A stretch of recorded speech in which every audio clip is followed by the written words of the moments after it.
सत श्री अकाल दोस्तों। किताब राह रस्ते, लेखक नरेंद्र सिंह कपूर। इसका चौथा लेख मंजिल ते जो ना पहुँचे।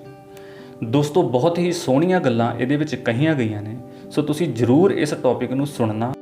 जिंदगी दी हर बाजी अजे तक कोई नहीं जित सकिया। जिंदगी लंबी यात्रा का नां है, ये कोई मंजिल नहीं। मील पत्थर किसी यात्रू की मंजिल नहीं बनते, इस करके तुसी किसी राही नूं किसी मील पत्थर ते रुकिया नहीं वेखोगे।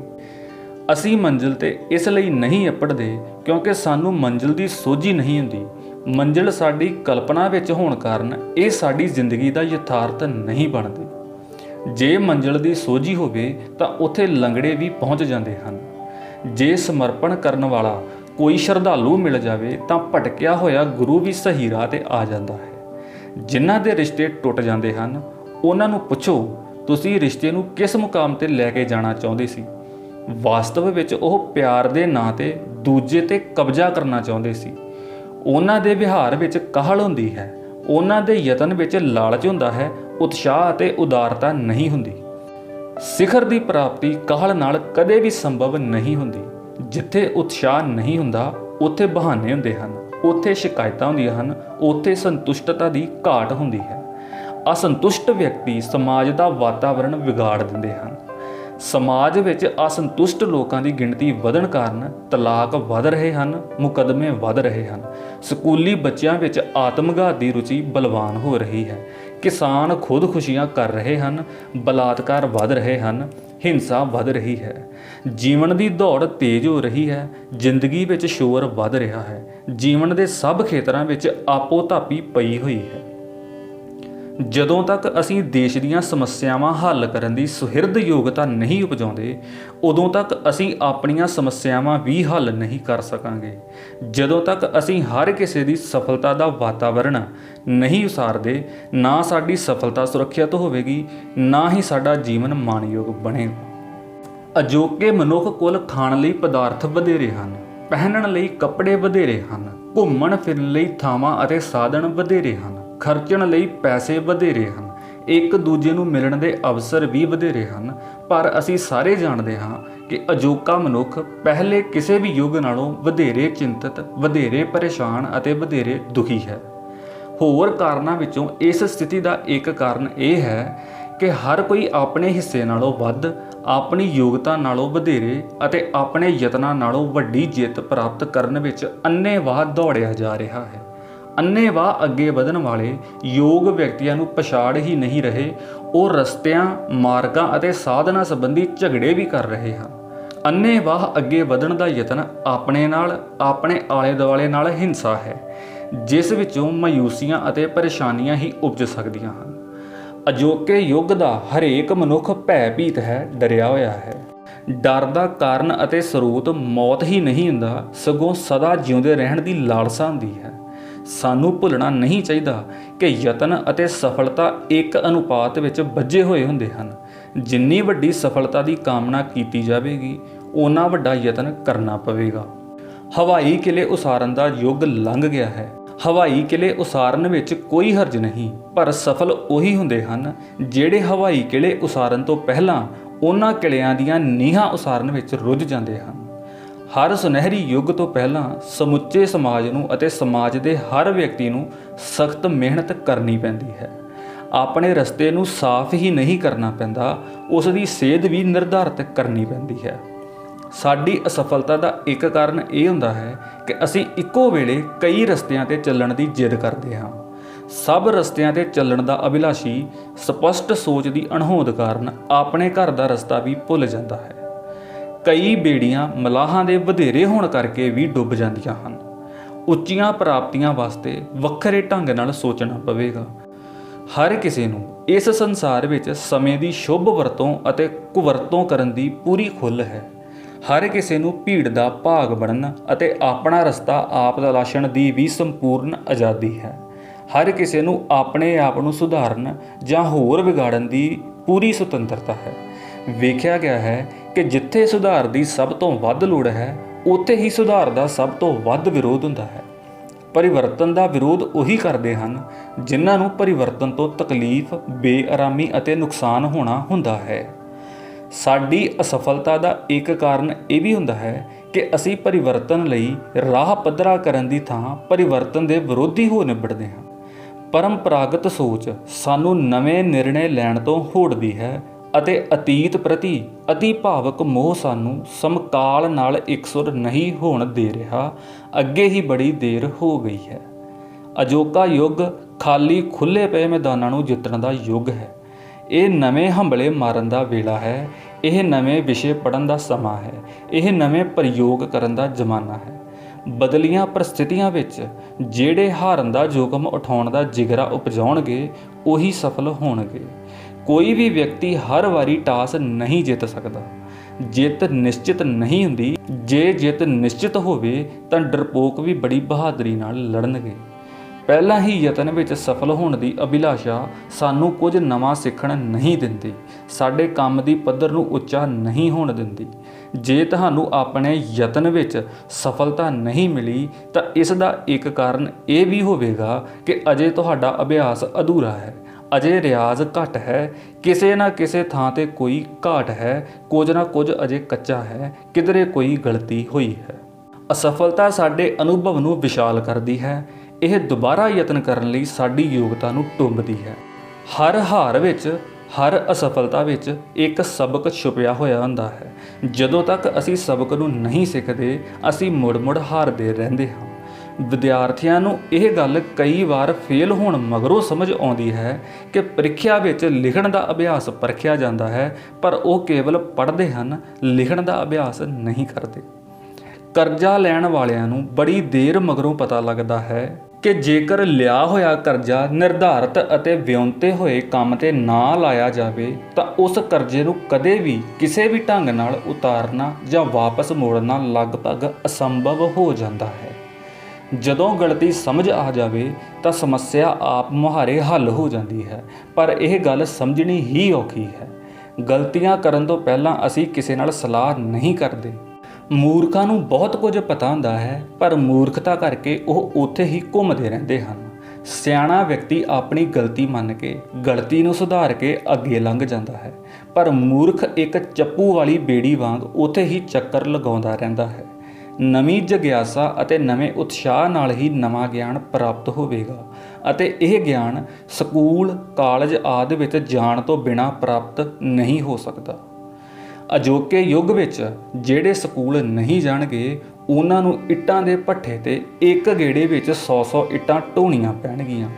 ਸੋ ਜਿਨ੍ਹਾਂ ਨੇ ਆਪਣੀ ਪੜ੍ਹਾਈ ਅੱਧ ਵਾਟੇ ਛੱਡ ਦਿੱਤੀ ਹੈ ਜਾਂ ਜਿਹੜੇ ਨੀਵੀਆਂ ਕਮਾਈਆਂ ਵਿੱਚ ਜਲਦੀ ਪੈ ਗਏ ਹਨ, ਜ਼ਮਾਨਾ ਉਹਨਾਂ ਨਾਲ ਫੁੱਟਬਾਲ ਵਾਲਾ ਵਿਹਾਰ ਕਰੇਗਾ।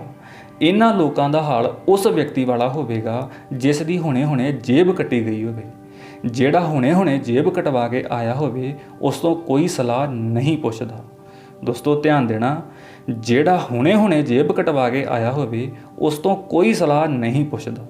ਝੱਟ-ਪੱਟ ਹਾਰ ਮੰਨ ਲੈਣੀ, ਪਹਿਲੀ ਹੀ ਅਸਫਲਤਾ ਵਿੱਚ ਢੇਰੀ ਢਾਹ ਲੈਣੀ ਆਦਿ ਦੀ ਇਹ ਆਦਤ ਸਾਨੂੰ ਆਪਣਾ ਜੀਵਨ ਕਿਸੇ ਵੀ ਲੇਖੇ ਲਾਉਣ ਦੀ ਸਮਰੱਥਾ ਨਹੀਂ ਦੇਵੇਗੀ ਅਤੇ ਅਸੀਂ ਨਿਰੰਤਰ ਭਟਕਦੇ ਰਹਾਂਗੇ। ਬਚਪਨ ਅਤੇ ਜਵਾਨੀ ਵਿੱਚ ਹਾਰ ਨੂੰ ਅਤੇ ਅਸਫਲਤਾ ਨੂੰ ਬਰਦਾਸ਼ਤ ਕਰਨ ਦੀ ਅਥਾਹ ਸ਼ਕਤੀ ਹੁੰਦੀ ਹੈ। ਸੱਚ ਤਾਂ ਇਹ ਹੈ ਕਿ ਬਚਪਨ ਅਤੇ ਜਵਾਨੀ ਵਿਚਲਾ ਸਾਡਾ ਸਾਰਾ ਅਨੁਭਵ ਨਵੇਂ ਯਤਨ ਕਰਨ, ਨਵੇਂ ਖਤਰੇ ਸਹੇੜਨ ਅਤੇ ਹਾਰ ਨੂੰ ਖਿੜੇ ਮੱਥੇ ਬਰਦਾਸ਼ਤ ਕਰਨ ਅਤੇ ਮੁੜ ਉਪਰਾਲਾ ਕਰਨ ਪ੍ਰਤੀ ਪ੍ਰੇਰਿਤ ਹੁੰਦਾ ਹੈ। ਇੱਥੇ ਮੈਨੂੰ ਆਪਣੇ ਸਕੂਲ ਦੀ ਇੱਕ ਘਟਨਾ ਯਾਦ ਆ ਰਹੀ ਹੈ। ਮੈਂ ਆਪਣੇ ਸਕੂਲ ਦੇ ਬੈਂਡ ਵਿੱਚ ਬਿਗਲ ਵਜਾਉਂਦਾ ਸਾਂ। ਜਿਨ੍ਹਾਂ ਨੇ ਬੈਂਡ ਸਿੱਖਿਆ ਹੈ ਜਾਂ ਪਰੇਡ ਕੀਤੀ ਹੈ ਜਾਂ ਕੋਈ ਸ਼ੌਂਕ ਪਾਲਿਆ ਹੈ ਜਾਂ ਸੰਗੀਤ ਸਿੱਖਿਆ ਹੈ, ਉਹ ਜਾਣਦੇ ਹੋਣਗੇ ਕਿ ਇਹਨਾਂ ਖੇਤਰਾਂ ਵਿੱਚ ਆਪਣੇ ਸਹਿਯੋਗੀਆਂ ਨਾਲ ਇਕਸੁਰ ਹੋਣਾ ਬੜਾ ਜ਼ਰੂਰੀ ਹੁੰਦਾ ਹੈ। ਅਨੁਸ਼ਾਸਨ ਅਤੇ ਅਭਿਆਸ ਤੋਂ ਬਿਨਾਂ ਇਹਨਾਂ ਖੇਤਰਾਂ ਵਿੱਚ ਪ੍ਰਵੇਸ਼ ਹੀ ਨਹੀਂ ਕੀਤਾ ਜਾ ਸਕਦਾ। ਸਾਡੇ ਬੈਂਡ ਮਾਸਟਰ ਸਾਹਿਬ ਦੀ ਲਗਨ ਅਤੇ ਮਿਹਨਤ ਸਦਕਾ ਸਾਡੇ ਸਕੂਲ ਦਾ ਬੈਂਡ ਦੂਰ-ਦੂਰ ਤੱਕ ਪ੍ਰਸਿੱਧ ਸੀ। ਮੈਂ ਆਪਣੇ ਬੈਂਡ ਮਾਸਟਰ ਸਾਹਿਬ ਤੋਂ ਇੰਨਾ ਪ੍ਰਭਾਵਿਤ ਸਾਂ ਕਿ ਉਸ ਸਮੇਂ ਮੈਂ ਆਪਣੇ ਜੀਵਨ ਦਾ ਉਦੇਸ਼ ਹੀ ਬੈਂਡ ਮਾਸਟਰ ਬਣਨਾ ਮਿੱਥ ਲਿਆ ਸੀ। ਇੱਕ ਵਾਰੀ ਸਾਡੇ ਸ਼ਹਿਰ ਵਿੱਚ ਪੰਜਾਬ ਦੇ ਸਾਰੇ ਸਕੂਲੀ ਬੈਂਡਾਂ ਦਾ ਮੁਕਾਬਲਾ ਰੱਖਿਆ ਗਿਆ। ਸਾਡੇ ਵਾਸਤੇ ਇਹ ਮੌਕਾ ਇੱਕ ਚੁਣੌਤੀ ਵੀ ਸੀ ਤੇ ਇੱਕ ਅਵਸਰ ਵੀ ਸੀ। ਜੇ ਵੰਗਾਰ ਸਾਹਮਣੇ ਹੋਵੇ ਤਾਂ ਉਸ ਦਾ ਸਾਹਮਣਾ ਕਰਨ ਦਾ ਮੌਕਾ ਵੀ ਹੁੰਦਾ ਹੈ ਅਤੇ ਸਮਰੱਥਾ ਵੀ ਹੁੰਦੀ ਹੈ। ਅਸੀਂ ਪੂਰੀ ਤਿਆਰੀ ਕੀਤੀ। ਬੈਂਡ ਮਾਸਟਰ ਸਾਹਿਬ ਨੇ ਸਾਡੀ ਮਿਹਨਤ ਕਰਨ ਦੀ ਸਮਰੱਥਾ ਇੰਨੀ ਵਧਾ ਦਿੱਤੀ ਕਿ ਪੜ੍ਹਾਈ ਵਿਚਲੀ ਸਾਡੀ ਕਾਰਜਕਾਰੀ ਵੀ ਚੰਗੇਰੀ ਹੋ ਗਈ। ਜਦੋਂ ਕੋਈ ਦਿਨ ਨਿਸ਼ਚਿਤ ਹੋ ਜਾਵੇ ਤਾਂ ਉਸ ਨੂੰ ਆਉਣ ਵਿੱਚ ਬਹੁਤੀ ਦੇਰ ਨਹੀਂ ਲੱਗਦੀ। ਮੁਕਾਬਲੇ ਵਾਲਾ ਦਿਨ ਜਲਦੀ ਹੀ ਆ ਗਿਆ। ਉਸ ਮੁਕਾਬਲੇ ਵਿੱਚ ਪਹੁੰਚ ਕੇ ਸਾਨੂੰ ਪਹਿਲੀ ਵਾਰ ਪਤਾ ਲੱਗਿਆ ਕਿ ਸੰਸਾਰ ਬਹੁਤ ਵੱਡਾ ਹੈ। ਉੱਥੇ ਭਾਂਤ-ਭਾਂਤ ਦੇ ਬੈਂਡ ਪਹੁੰਚੇ ਹੋਏ ਸਨ। ਸਾਨੂੰ ਇੰਜ ਲੱਗਿਆ ਜਿਵੇਂ ਅਸੀਂ ਤੂਫਾਨ ਵਿੱਚ ਘਿਰ ਗਏ ਸਾਂ। ਪਰ ਸਾਡੇ ਬੈਂਡ ਮਾਸਟਰ ਸਾਹਿਬ ਨੂੰ ਤੂਫਾਨਾਂ ਵਿੱਚੋਂ ਵੀ ਕਿਨਾਰਾ ਵੇਖਣ ਦੀ ਜਾਚ ਸੀ।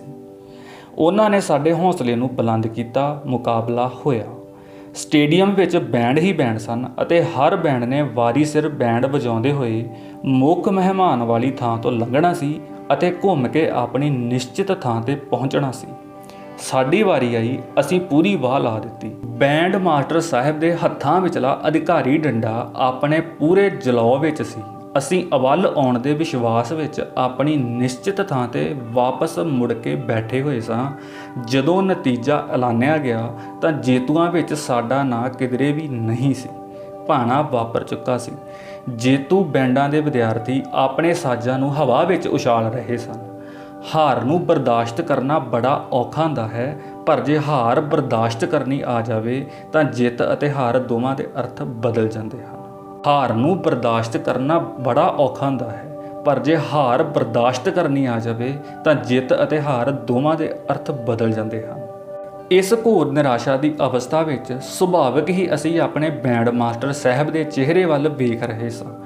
ਸਾਨੂੰ ਆਪਣਾ ਨਹੀਂ, ਉਹਨਾਂ ਦੀ ਇੱਜ਼ਤ ਦਾ ਖਿਆਲ ਸੀ ਤੇ ਉਹਨਾਂ ਨੂੰ ਆਪਣੀ ਇੱਜ਼ਤ ਦਾ ਨਹੀਂ, ਸਾਡੀ ਮਿਹਨਤ ਦਾ ਫਿਕਰ ਸੀ। ਇੱਕ ਭਾਣਾ ਵਾਪਰ ਚੁੱਕਾ ਸੀ, ਇੱਕ ਭਾਣਾ ਵਾਪਰਨ ਵਾਲਾ ਸੀ। ਜਿਹੜਾ ਵੀ ਸਾਡੇ ਦਿਲ ਵਿੱਚ ਵਸ ਜਾਂਦਾ ਹੈ ਉਸ ਦੀ ਕੋਈ ਇੱਕ ਵਿਸ਼ੇਸ਼ ਅਦਾ ਹੁੰਦੀ ਹੈ ਜਿਹੜੀ ਉਸ ਨੂੰ ਸਾਡੇ ਚੇਤੇ ਵਿੱਚੋਂ ਵਿਸਰਨ ਨਹੀਂ ਦਿੰਦੀ। ਨਿਸ਼ਚੈ ਕਰ ਆਪਣੀ ਜੀਤ ਕਰੂੰ ਦੇ ਵਿਸ਼ਵਾਸ ਨਾਲ ਬੈਂਡ ਮਾਸਟਰ ਸਾਹਿਬ ਨੇ ਸਾਨੂੰ ਸੰਗਠਿਤ ਕੀਤਾ ਅਤੇ ਆਪਣਾ ਅਧਿਕਾਰ ਵਾਲਾ ਡੰਡਾ ਸਾਡੇ ਜਾਣੇ ਪਛਾਣੇ ਢੰਗ ਨਾਲ ਘੁਮਾਇਆ। ਸੰਕਟ ਦੀਆਂ ਘੜੀਆਂ ਵਿੱਚ ਦਿਲ ਨੂੰ ਦਿਲ ਦਾ ਰਾਹ ਲੱਭ ਪੈਂਦਾ ਹੈ। ਜਦੋਂ ਅਨੁਭਵ ਡੂੰਘਾ ਹੋਵੇ ਉਦੋਂ ਰਵਾਇਤੀ ਸ਼ਬਦਾਵਲੀ ਕੰਮ ਨਹੀਂ ਆਉਂਦੀ। ਉਹਨਾਂ ਦੀ ਇੱਕ ਤੱਕਣੀ ਨਾਲ ਸਾਡੀ ਉਦਾਸੀ ਵਿਰਾਗ ਵਿੱਚ ਬਦਲ ਗਈ। ਉਹ ਕਰਵਟ ਲੈ ਕੇ ਚੱਲ ਪਏ। ਜਿਉਂ ਹੀ ਸਾਡੇ ਬੈਂਡ ਦੀ ਆਵਾਜ਼ ਉੱਚੀ ਹੋਈ, ਸ਼ੋਰ ਨਾਲ ਭਰੇ ਹੋਏ ਸਟੇਡੀਅਮ ਵਿੱਚ ਸਨਾਟਾ ਛਾ ਗਿਆ।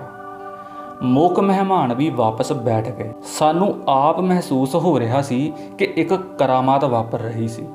ਅਸੀਂ ਪੂਰੇ ਆਤਮ ਵਿਸ਼ਵਾਸ ਨਾਲ ਆਪਣੀ ਕਲਾ ਦਾ ਨਮੂਨਾ ਪੇਸ਼ ਕਰ ਰਹੇ ਸਾਂ। ਇਹ ਸਭ ਕੁਝ ਇੰਨੀ ਜਲਦੀ ਵਾਪਰ ਗਿਆ ਸੀ ਕਿ ਕਿਸੇ ਨੂੰ ਸਮਝ ਨਹੀਂ ਆ ਰਹੀ ਸੀ ਕਿ ਇਹ ਕੀ ਹੋ ਰਿਹਾ ਸੀ। ਕਰਾਮਾਤਾਂ ਇਵੇਂ ਹੀ ਅਚਾਨਕ ਹੀ ਵਾਪਰਦੀਆਂ ਹਨ। ਅਸੀਂ ਹਾਰ ਗਏ ਸਾਂ, ਪਰ ਭਰਿਆ ਹੋਇਆ ਸਟੇਡੀਅਮ ਖਲੋ ਕੇ ਤਾੜੀਆਂ ਮਾਰ ਰਿਹਾ ਸੀ। ਅਸੀਂ ਇਕੱਲੇ ਬੈਂਡ ਵਜਾਉਂਦੇ ਹੋਏ ਵਿਦਾ ਹੋ ਰਹੇ ਸਾਂ। ਆਪਣੇ ਸਮੁੱਚੇ ਜੀਵਨ ਵਿੱਚ ਮੈਂ ਆਪਣੇ ਆਪ ਨੂੰ ਇੰਨਾ ਕਦੇ ਭਰਿਆ ਮਹਿਸੂਸ ਨਹੀਂ ਕੀਤਾ ਜਿੰਨਾ ਉਸ ਦਿਨ ਕੀਤਾ ਸੀ। ਹੁਣ ਮੈਂ ਮਹਿਸੂਸ ਕਰਦਾ ਹਾਂ ਕਿ ਸਾਡਾ ਵਿਹਾਰ ਨੈਪੋਲੀਅਨ ਵਾਲਾ ਸੀ। ਨੈਪੋਲੀਅਨ ਵਾਟਰਲੂ ਦੀ ਲੜਾਈ ਵਿੱਚ ਹਾਰ ਗਿਆ ਸੀ, ਪਰ ਕੋਈ ਨਹੀਂ ਜਾਣਦਾ ਕਿ ਜਿੱਤਿਆ ਕੌਣ ਸੀ। ਅਸੀਂ ਹਾਰ ਗਏ ਸਾਂ, ਪਰ ਸਾਡਾ ਅਨੁਭਵ ਅਤੇ ਦੂਜਿਆਂ ਦੀ ਸਾਡੇ ਬਾਰੇ ਚਰਚਾ ਜਿੱਤ ਵਾਲੀ ਸੀ। ਜੇ ਤਾਜ ਮਹਿਲ ਸੰਸਾਰ ਦਾ 7ਵਾਂ ਅਜੂਬਾ ਹੈ ਤਾਂ ਨਿਸ਼ਚੇ ਹੀ ਮੇਰੇ ਬੈਂਡ ਮਾਸਟਰ ਸਾਹਿਬ ਦੁਨੀਆ ਦਾ 6ਵਾਂ ਅਜੂਬਾ ਸਨ। ਜ਼ਰੂਰੀ ਨਹੀਂ ਕਿ ਤਾਜ ਪਹਿਨਣ ਵਾਲੇ ਹੀ ਬਾਦਸ਼ਾਹ ਹੋਣ। ਜ਼ਰੂਰੀ ਨਹੀਂ ਕਿ ਪ੍ਰਧਾਨ ਉਹੀ ਹੁੰਦਾ ਹੈ ਜਿਹੜਾ ਸਟੇਜ ਤੇ ਹੀ ਬੈਠਾ ਹੋਵੇ। ਕਈ ਲੋਕ ਸਰੋਤਿਆਂ ਵਿੱਚ ਬਹਿ ਕੇ ਵੀ ਪ੍ਰਧਾਨਗੀ ਕਰ ਜਾਂਦੇ ਹਨ। ਡਿੱਗਿਆ ਹੋਇਆ ਬੰਦਾ ਹੀ ਉੱਠ ਸਕਦਾ ਹੈ। ਗਵਾਚਿਆ ਹੋਇਆ ਕੋਲੰਬਸ ਹੀ ਅਮਰੀਕਾ ਲੱਭ ਸਕਦਾ ਹੈ। ਕੋਲੰਬਸ ਬਣਨ ਵਾਸਤੇ ਈਰਖਾ, ਸਾੜੇ ਅਤੇ ਕ੍ਰੋਧ ਤੋਂ ਮੁਕਤ ਹੋਣਾ ਪਵੇਗਾ, ਕਿਉਂਕਿ ਈਰਖਾ ਅਤੇ ਕ੍ਰੋਧ ਜੀਵਨ ਨੂੰ ਛੋਟਾ ਅਤੇ ਸੌੜਾ ਕਰ ਦਿੰਦੇ ਹਨ। ਇਹਨਾਂ ਤੋਂ ਮੁਕਤ ਹੋ ਕੇ ਹੀ ਅਸੀਂ ਆਤਮ ਵਿਸ਼ਵਾਸ ਉਪਜਾ ਸਕਦੇ ਹਾਂ। ਆਤਮ ਵਿਸ਼ਵਾਸ ਹੀ ਸਭ ਤੋਂ ਵੱਡਾ ਹਥਿਆਰ ਹੁੰਦਾ ਹੈ। ਜਦੋਂ ਸਾਡਾ ਆਪਣੇ ਆਪ ਵਿੱਚ ਵਿਸ਼ਵਾਸ ਵੱਧ ਜਾਂਦਾ ਹੈ ਤਾਂ ਸਾਡੀ ਸਭ ਪ੍ਰਕਾਰ ਦੀ ਯੋਗਤਾ ਵੀ ਵੱਧ ਜਾਂਦੀ ਹੈ। ਵਧੀ ਹੋਈ ਯੋਗਤਾ ਸਾਨੂੰ ਆਪਣਾ ਰੋਲ ਅਦਾ ਕਰਨ ਵਿੱਚ ਸਹਾਈ ਹੁੰਦੀ ਹੈ ਅਤੇ ਸਾਨੂੰ ਆਪਣਾ ਫਰਜ਼ ਨਿਭਾਉਣ ਲਈ ਪ੍ਰੇਰਦੀ ਹੈ। ਫਰਜ਼ ਨਿਭਾਉਣ ਨਾਲ ਹੀ ਹੱਕ ਪੈਦਾ ਹੁੰਦਾ ਹੈ। ਅਜਿਹਾ ਵਿਅਕਤੀ ਹੀ ਦੁਨੀਆ ਨੂੰ ਸਹਿਯੋਗ ਦੇਣ ਦੀ ਦਲੇਰੀ ਕਰਦਾ ਹੈ। ਮਾਇਆ ਦੀ ਥੁੜ ਨਾਲ ਨਾ ਬੰਦਾ ਮਰਦਾ ਹੈ ਨਾ ਹਾਰਦਾ ਹੈ। ਜੋ ਹਾਰਦੇ ਹਨ ਜਾਂ ਹਾਰ ਮੰਨ ਲੈਂਦੇ ਹਨ, ਉਹਨਾਂ ਵਿੱਚ ਮਾਇਆ ਦੀ ਨਹੀਂ, ਹੌਸਲੇ, ਮਿਹਨਤ ਅਤੇ ਆਤਮ ਵਿਸ਼ਵਾਸ ਦੀ ਥੁੜ ਹੁੰਦੀ ਹੈ। ਜੇ ਸੰਭਵ ਹੋਵੇ ਤਾਂ ਦੂਜਿਆਂ ਨੂੰ ਸਹਿਯੋਗ ਦੇਣਾ, ਜੇ ਸਹਿਯੋਗੀ ਹੋਣਾ ਨਾ ਸੰਭਵ ਹੋਵੇ ਤਾਂ ਕਦੇ ਵੀ ਕਿਸੇ ਰਾਹ ਦੀ ਰੁਕਾਵਟ ਨਾ ਬਣਨਾ। ਸਭ ਪ੍ਰਕਾਰ ਦੇ ਨਸ਼ੇ ਉਹ ਰੁਕਾਵਟਾਂ ਹਨ ਜਿਨ੍ਹਾਂ ਨੂੰ ਉਸਾਰ ਕੇ ਅਸੀਂ ਆਪਣੇ ਲਈ ਅਤੇ ਆਪਣਿਆਂ ਲਈ ਮੁਸ਼ਕਲਾਂ ਪੈਦਾ ਕਰਦੇ ਹਾਂ। ਨਸ਼ਿਆਂ ਨਾਲ ਸਭ ਪ੍ਰਕਾਰ ਦੇ ਸੰਬੰਧ ਅਤੇ ਰਿਸ਼ਤੇ ਵਿਗੜ ਜਾਂਦੇ ਹਨ ਅਤੇ ਸਾਡਾ ਜੀਵਨ ਸੁੰਗੜਦਾ ਜਾਂਦਾ ਹੈ। ਕਹਿੰਦੇ ਹਨ, ਜਿਸ ਦੇਸ਼ ਵਿੱਚ ਪਰਿਵਾਰਕ ਰਿਸ਼ਤੇ ਸੁਖਾਵੇਂ ਨਹੀਂ, ਉੱਥੇ ਮਨੁੱਖ ਅਤੇ ਪਰਮਾਤਮਾ ਵਿਚਕਾਰ ਵੀ ਸੰਬੰਧ ਸੁਖਾਵੇਂ ਨਹੀਂ ਹੋ ਸਕਦੇ। ਅਜਿਹੇ ਦੇਸ਼ ਵਿੱਚ ਧਨ ਹੋ ਸਕਦਾ ਹੈ, ਖੁਸ਼ਹਾਲੀ ਨਹੀਂ ਹੋਵੇਗੀ। ਉੱਥੇ ਧੁੱਪ ਹੋ ਜਾਂਦੀ ਹੋਵੇਗੀ, ਚਾਨਣਾ ਨਹੀਂ ਹੋਵੇਗਾ। ਉੱਥੇ ਸੁੱਖ ਸਾਧਨ ਹੋ ਸਕਦੇ ਹਨ, ਪਰ ਮਨ ਦੀ ਤਸੱਲੀ ਨਹੀਂ ਹੋਵੇਗੀ। ਪੁਰਸ਼ ਵੱਲੋਂ ਸਮੁੱਚਾ ਯਤਨ ਕਿਸੇ ਸੋਹਣੀ ਇਸਤਰੀ ਦਾ ਸਾਥ ਮਾਣਨ ਦੀ ਤਸੱਲੀ ਦੀ ਆਸ ਦਾ ਪ੍ਰੇਰਿਆ ਹੁੰਦਾ ਹੈ। ਪੁਰਸ਼ ਲਈ ਇਸਤਰੀ ਪ੍ਰੇਰਨਾ ਦਾ ਪ੍ਰਮੁੱਖ ਸਰੋਤ ਹੁੰਦੀ ਹੈ। ਕਿਸੇ ਇਸਤਰੀ ਦੇ ਸਹਿਯੋਗ ਤੋਂ ਬਿਨਾਂ ਅਤੇ ਉਸ ਵੱਲੋਂ ਮਿਲਣ ਵਾਲੇ ਉਤਸ਼ਾਹ ਤੋਂ ਬਿਨਾਂ ਕੋਈ ਮੁਕਾਮ ਮੰਜ਼ਿਲ ਨਹੀਂ ਬਣਦਾ। ਇਸਤਰੀ ਦਾ ਪਿਆਰਾ ਸਾਥ ਮਾਣਦਿਆਂ ਮੰਜ਼ਿਲ ਭਾਵੇਂ ਨਾ ਵੀ ਮਿਲੇ, ਯਾਤਰਾ ਦਾ ਆਨੰਦ ਸਾਨੂੰ ਮੁਰਝਾਉਣ ਨਹੀਂ ਦੇਵੇਗਾ। ਨਿਰਸੰਦੇਹ ਪਿਆਰ ਜਿਹੀ ਕੋਈ ਸੁਗਾਤ ਨਹੀਂ ਹੁੰਦੀ। ਪਿਆਰ ਦੀ ਅਵਸਥਾ ਵਿੱਚ ਅਸੀਂ ਆਪਣਾ ਹੰਕਾਰ ਤਿਆਗ ਦਿੰਦੇ ਹਾਂ ਅਤੇ ਸਾਡੇ ਵਿੱਚ ਸਦਮੇ ਸਹਿਣ ਦੀ ਸਮਰੱਥਾ ਵੱਧ ਜਾਂਦੀ ਹੈ। ਨਿਰਸੰਦੇਹ ਕਈ ਸਦਮੇ ਅਜਿਹੇ ਹੁੰਦੇ ਹਨ ਜਿਹੜੇ ਸਾਡੀਆਂ ਸਾਰੀਆਂ ਪ੍ਰਾਪਤੀਆਂ 'ਤੇ ਪ੍ਰਭਾਵ ਪਾਉਂਦੇ ਰਹਿੰਦੇ ਹਨ। ਪਿੱਛੇ ਜਿਹੇ ਜਦੋਂ ਬੱਚਿਆਂ ਨਾਲ ਭਰੀ ਹੋਈ ਇੱਕ ਬੱਸ ਦਰਿਆ ਵਿੱਚ ਜਾ ਡਿੱਗੀ ਤਾਂ ਤੈਰਾਕੀ ਜਾਣ ਦੀ ਬੱਸ ਵਿਚਲੀ ਇੱਕ ਲੜਕੀ ਨੇ ਹਿੰਮਤ ਕਰਕੇ ਬੱਚਿਆਂ ਨੂੰ ਬਚਾਇਆ ਅਤੇ ਇਸ ਯਤਨ ਵਿੱਚ ਉਹ ਆਪਣੇ ਛੋਟੇ ਇੱਕੋ ਇੱਕ ਭਰਾ ਨੂੰ ਵੀ ਲੱਭਦੀ ਰਹੀ। ਉਸਨੇ ਉਸ ਨੂੰ ਵੀ ਹੱਥ ਪਾ ਲਿਆ, ਪਰ ਕਿਸੇ ਹੋਰ ਨੇ ਉਸ ਲੜਕੀ ਨੂੰ ਡੁੱਬਦਿਆਂ ਖਿਆਲ ਕਰਕੇ ਜਦੋਂ ਪਾਣੀ ਵਿੱਚ ਆਪਣੇ ਕਲਾਵੇ ਵਿੱਚ ਲਿਆ ਤਾਂ ਗੋਤੇ ਖਾ ਰਿਹਾ ਉਸ ਦੇ ਭਰਾ ਦਾ ਹੱਥ ਉਸ ਦੇ ਹੱਥ ਵਿੱਚੋਂ ਨਿਕਲ ਗਿਆ। ਇਸ ਸਦਮੇ ਨੂੰ ਉਹ ਕਿਵੇਂ ਭੁੱਲ ਸਕਦੀ ਹੈ? ਕਈ ਵਾਰੀ ਨਿਰਸੰਦੇਹ ਕਿਸਮਤ ਸਾਡੇ ਨਾਲ ਬੜੇ ਵੱਡੇ ਮਖੌਲ ਕਰ ਜਾਂਦੀ ਹੈ। ਉਹ ਸਾਡਾ ਪਿਆਰਾ ਸਾਡੇ ਤੋਂ ਖੋਹ ਲੈਂਦੀ ਹੈ। ਜਦੋਂ ਤੱਕ ਸਾਨੂੰ ਪਿਆਰ ਦਾ ਨਿੱਜੀ ਅਨੁਭਵ ਨਹੀਂ ਹੁੰਦਾ, ਅਸੀਂ ਨਹੀਂ ਸਮਝਦੇ ਕਿ ਮਨੁੱਖ ਨੂੰ ਪਿਆਰ ਦੀ ਕਿੰਨੀ ਲੋੜ ਹੁੰਦੀ ਹੈ। ਬੱਚਿਆਂ ਨੂੰ ਮਾਪਿਆਂ ਦੀ ਲੋੜ ਹੁੰਦੀ ਹੈ, ਪਰ ਉਹਨਾਂ ਬੱਚਿਆਂ ਨੂੰ ਦਾਦਾ ਦਾਦੀ ਅਤੇ ਨਾਨਾ ਨਾਨੀ ਦੀ ਮਾਪਿਆਂ ਨਾਲੋਂ ਵੀ ਵੱਧ ਲੋੜ ਹੁੰਦੀ ਹੈ। ਜਿੱਥੇ ਦਾਦਾ ਦਾਦੀ ਅਤੇ ਨਾਨਾ ਨਾਨੀ ਹੁੰਦੇ ਹਨ, ਉੱਥੇ ਬੱਚੇ ਆਤਮਘਾਤ ਨਹੀਂ ਕਰਦੇ, ਕਿਉਂਕਿ ਦਾਦਾ ਦਾਦੀ ਅਤੇ ਨਾਨਾ ਨਾਨੀ ਹਰ ਮੁਸ਼ਕਲ ਘੜੀ ਵਿੱਚ ਉਹਨਾਂ ਦੀ ਧਰਵਾਸ ਅਤੇ ਪਨਾਹ ਬਣਦੇ ਹਨ। ਦੋਸਤੋ, ਬਹੁਤ ਵਧੀਆ ਗੱਲ ਹੈ, ਧਿਆਨ ਦਿਓ। ਜਿੱਥੇ ਦਾਦਾ ਦਾਦੀ ਅਤੇ ਨਾਨਾ ਨਾਨੀ ਹੁੰਦੇ ਹਨ, ਉੱਥੇ ਬੱਚੇ ਆਤਮਘਾਤ ਨਹੀਂ ਕਰਦੇ, ਕਿਉਂਕਿ ਦਾਦਾ ਦਾਦੀ ਅਤੇ ਨਾਨਾ ਨਾਨੀ ਹਰ ਮੁਸ਼ਕਲ ਘੜੀ ਵਿੱਚ ਉਹਨਾਂ ਦੀ ਧਰਵਾਸ ਅਤੇ ਪਨਾਹ ਬਣਦੇ ਹਨ। ਨਿਆਸਰੇ ਅਤੇ ਬੇਸਹਾਰਾ ਕਿਸਾਨਾਂ ਦੀ ਜੇ ਸਰਕਾਰ ਅਤੇ ਸਮਾਜ ਬਾਹਾਂ ਫੜ ਲੈਣ, ਉਹ ਕਦੇ ਖੁਦਕੁਸ਼ੀ ਨਹੀਂ ਕਰਨਗੇ। ਕਿਸਾਨਾਂ ਦੀ ਖੁਦਕੁਸ਼ੀ ਸਮੁੱਚੇ ਸਮਾਜ ਲਈ ਪਰਲੋ ਦਾ ਸੁਨੇਹਾ ਹੈ। ਜਿਸ ਸਮਾਜ ਦੇ ਅੰਨਦਾਤੇ ਖੁਦਕੁਸ਼ੀ ਕਰਨ ਲਈ ਮਜਬੂਰ ਹੋ ਜਾਣ, ਜਿਸ ਸਮਾਜ ਦੀ ਆਸ ਔਲਾਦ ਆਤਮਘਾਤ ਦੇ ਰਾਹ ਪੈ ਜਾਵੇ, ਉਸ ਸਮਾਜ ਦੇ ਬਨੇਰੇ ਤੇ ਆਉਣ ਵਾਲੇ ਮਹਿਮਾਨਾਂ ਦਾ ਸੁਨੇਹਾ ਦੇਣ ਵਾਲੇ ਕਾਨ ਨਹੀਂ ਬੋਲਦੇ। ਉੱਥੇ ਗਿਰਜਾਂ ਮੰਡਲਾਉਂਦੀਆਂ ਹਨ, ਜਿਹੜੀਆਂ ਮੌਤ ਅਤੇ ਉਜਾੜੇ ਦਾ ਪ੍ਰਤੀਕ ਹੁੰਦੀਆਂ ਹਨ। ਜਿਨ੍ਹਾਂ ਦੀਆਂ ਮਾਵਾਂ ਆਤਮ ਹੱਤਿਆ ਕਰ ਲੈਣ, ਉਹਨਾਂ ਮਾਵਾਂ ਦੇ ਬੱਚਿਆਂ ਦਾ ਕੀ ਬਣੇਗਾ? ਕਿਸਾਨ ਸਾਡੀਆਂ ਮਾਵਾਂ ਹਨ। ਇਹਨਾਂ ਤੋਂ ਬਿਨਾਂ ਕੁਰਲਾਉਂਦੇ ਕਾਫਲਿਆਂ ਵਾਂਗ ਅਸੀਂ ਜ਼ਿੰਦਗੀ ਦੇ ਮਾਰੂਥਲਾਂ ਵਿੱਚ ਗਵਾਚ ਜਾਵਾਂਗੇ। ਸੋ ਦੋਸਤੋ, ਇਹ ਸੀ ਸਾਰਾ ਟੌਪਿਕ ਜਿਹੜਾ ਆਪਾਂ ਪੜ੍ਹਿਆ। ਬਹੁਤ ਹੀ ਸੋਹਣੀਆਂ ਗੱਲਾਂ ਨੇ ਇਹਦੇ ਵਿੱਚ, ਤੇ ਵੀਡੀਓ ਨੂੰ ਪੂਰਾ ਦੇਖਣ ਲਈ ਧੰਨਵਾਦ।